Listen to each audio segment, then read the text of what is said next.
Sahyadri top 10 news या बातमीपत्राचे प्रायोजक आहेत Mac Care super speciality hospital Ahmednagar.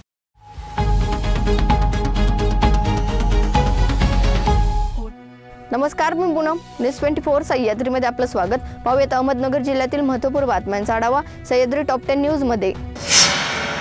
Kopargaon शहरातील लक्ष्मीनगर भागात पाण्याच्या टाकीखाली साचलेल्या पाण्यात एका तरुणाचा मृत्यू झाल्याची धक्कादायक घटना समोर आली आहे। कलीम अब्दुल पठाण असे मयत तरुणाचे नाव असून तो मोलमजुरीचे काम करत होता। लक्ष्मीनगर भागातील पिण्याच्या पाण्याची गळती अनेक वर्षापासून थांबेना। पालिकेला अनेकदा निवेदन देऊन देखील पालिकेने पाण्याची गळती थांबवली नसून त्या गोष्टीकडे जाणून बुजून दुर्लक्ष केले गेले असल्याचा आरोप स्थानिक नागरिकांच्या वतीने केला जात आहे। पाण्याची रोज गळती होऊन हजारो लिटर पाणी टाकीच्या भोवती साचून राहते, त्यामुळे टाकी भोवती साचलेल्या पाण्याची दलदल निर्माण झाली असून मयत तरुण त्याचा पाण्यात बुडून मृत्युमुखी पडल्याच्या नागरिकांनी म्हटलं आहे। त्या संदर्भात अधिक तपास कोपरगाव शहर पोलीस करत आहेत। पाण्याच्या टाकीच्या परिसरात पालिकेची शाळा असून त्या ठिकाणी लहान मुले देखील खेळत असतात। अशा धोकादायक दलदलत युक्त ठिकाणी पालिका प्रशासनाकडून खबरदारी म्हणून अजून कुठलीही उपाययोजना केली गेली नाही। आजच्या झालेल्या घटनेवरून स्थानिक नागरिकांकडून पालिका प्रशासनाविरुद्ध तीव्र संताप व्यक्त केला जात आहे। गत वर्षी देखील पालिका प्रशासनाच्या अशा ढिसाळ कारभारामुळे शहरातील उघड्या नाल्यांना पडून एका व्यक्तीला आपला जीव गमावावा लागला होता। आता पुन्हा ती दुसरी घटना समोर आल्याने पालिका प्रशासनाचा ढिसाळ कारभारामुळे अजून किती निष्पाप नागरिकांचा जीव गमावावे लागणार आहे। पालिका प्रशासनाला आता तरी जाग येईल की नाही असा सवाल नागरिकांमध्ये उपस्थित केला जात आहे। नगर जिल्ह्यात श्रीगोंदा शहरालगत असलेले लेंडी नाले जवळील 3.15 हेक्टर जमिनीवर पाझर तलावासाठी पाटबंधारे विभागाने संपादित केलेले आहे। असे असताना या जमिनीची खरेदी करून तिचा व्यावसायिक वापर करण्यासाठी ती चक्क बिगर शेती करण्यात आली असा धक्कादायक प्रकार उघडकीस आला आहे। जमिनीची खरेदी करणाऱ्या श्रीगोंद्याचे माजी नगराध्यक्ष मनोहर पोटे व पेट्रोकेमिकल्स महामंडळाचे व्यवस्थापकीय संचालक भाऊसाहेब दांगडे यांच्या नातेवाईकांचा समावेश आहे। नदीपात्रातून अवैधरित्या होणारा वाळू उपसा आणि वाहनांमधून होणारी वाहतूक यावर कारवाई करण्यासाठी नियुक्त केलेल्या महसूल पथकातील महिला मंडलाधिकारी आणि 2 तलाठी यांच्या अंगावर वाळूने भरलेले रिक्षा घालण्याचा प्रयत्न करण्यात आला। ही घटना रविवारी सकाळी 10:15 वाजेच्या सुमारास प्रवरा नदी परिसरातील गंगामाई घाट येथे घडली। संबंधित महिला मंडलाधिकारी यांनी संगमनेरच्या तहसीलदारांना अहवाल पाठवल्यानंतर पोलिसात गुन्हा दाखल करण्यात आला आहे। पुण्याच्या ससून या शासकीय रुग्णालयातील डॉक्टर पैशाच्या मोबदल्यात वैद्यकीय अहवालानंतर फेरफार करत असल्याचा प्रकार समोर आला आहे। त्यामुळे या रुग्णालयाने केलेली दिव्यांग प्रमाणपत्राची पडताळणी संशयात भोवऱ्यात सापडली आहे। नगर जिल्हा परिषदेतील अनेक कर्मचाऱ्यांनी अशी प्रमाणपत्रे मिळवल्याचा संशय आहे। दिव्यांग कर्मचाऱ्यांना बदली सवलत मिळते, या सवलतीचा गैरफायदा घेण्यासाठी अनेक कर्मचारी दिव्यांग नसतानाही जिल्हा शासकीय रुग्णालयाकडून 40% दिव्यांग असल्याची प्रमाणपत्रे मिळवतात।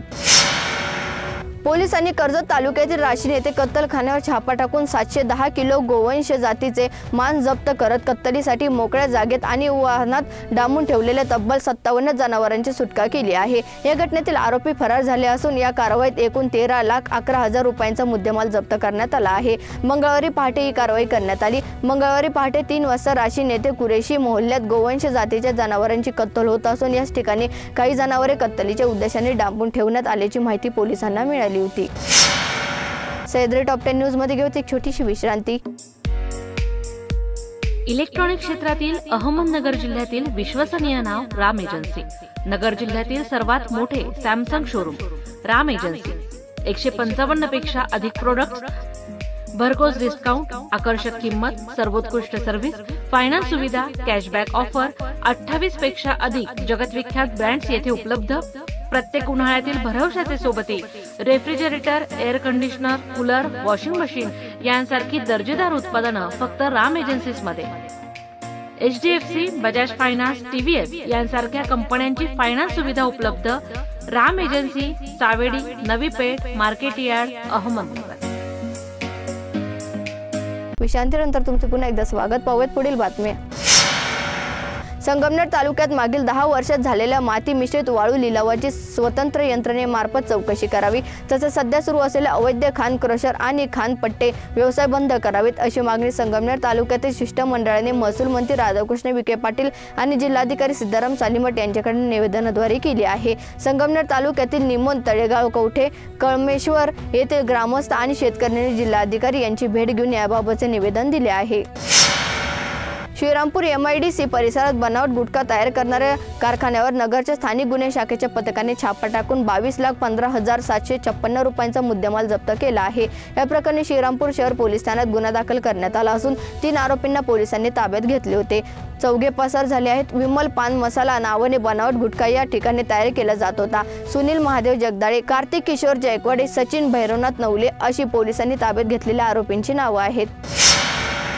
नगर जिल्ह्यात गेल्या काही महिन्यापासून जिल्हा पातळीवरून प्रशासनाने दुर्लक्ष झाल्याचा फायदा उठवत रोजगार हमी योजनेत राबवण्यात येणाऱ्या विहिरींच्या कामात महाघोटाळा झाल्याचा प्राथमिक तपासी समोर आला आहे। पाथर्डी आणि जामखेड तालुक्यात प्रशासकीय आणि तांत्रिकदृष्ट्या नवीन विहिरीच्या कामासाठी पात्र नसताना सुमारे 700 ते 750 विहिरींच्या कामांना मंजुरी देण्यात येऊन कोट्यवधीची अनियमितता करण्यात आली आहे। या प्रकरणी जिल्हा परिषद प्रशासनाने पाथर्डी आणि जामखेड पंचायत समितीच्या अधिकाऱ्यांना कारणे दाखवा नोटीस बजावली असून तत्काळ 10 दिवसात खुलासा मागवला आहे। जिल्हा परिषदेमार्फत 14व्या वित्त आयोग व्याजाच्या रकमेतून व नाविन्यपूर्ण योजनेतून जिल्ह्यातील ग्रामपंचायतींना कचरा संकलनासाठी दिलेल्या घंटागाड्या दुरुस्तीचा प्रश्न चर्चेत असताना काल कंपनीचे आजपर्यंत 42 ठिकाणाहून तक्रारी आल्याने त्या ठिकाणी प्रत्यक्ष जाऊन किरकोळ दुरुस्तीचे कामे दिल्याचे स्पष्ट केले आहे। त्यामुळे घंटागाड्या दर्जा दुरुस्तीबाबतच्या तक्रारीचा ओघ निदर्शनात येत आहे। बँक गॅरंटीसह अनुभवाचे खोटे कागदपत्र सादर करून शेवगाव नगर परिषदेमार्फत शासनाच्या महाराष्ट्र सुवर्ण जयंती नगर उत्थान महाअभियानांतर्गत पाणी पुरवठा योजनेचे काम मिळवणाऱ्या ठेकेदाराविरुद्ध शेवगाव पोलीस ठाण्यात मंगळवारी गुन्हा दाखल करण्यात आला आहे। या प्रकरणी नगर परिषदेचे लेखापाल सुग्रीव पांडुरंग फुंदे यांनी फिर्याद दिली असून सुनील मधुकर नागरगोजे असे गुन्हा दाखल झालेल्या ठेकेदाराचं नाव आहे। सह्याद्री टॉप 10 न्यूज मध्ये इथे समवेत मात्र तुम्ही पाहत राहा news 24 Sahyadri. Sahyadri top 10 news या बातमीपत्राचे प्रायोजक होते Mac Care super speciality hospital Ahmednagar. शब्दांचं सामर्थ्य, विश्वसनीयतेची उंची, न्यूज 24 सह्याद्री।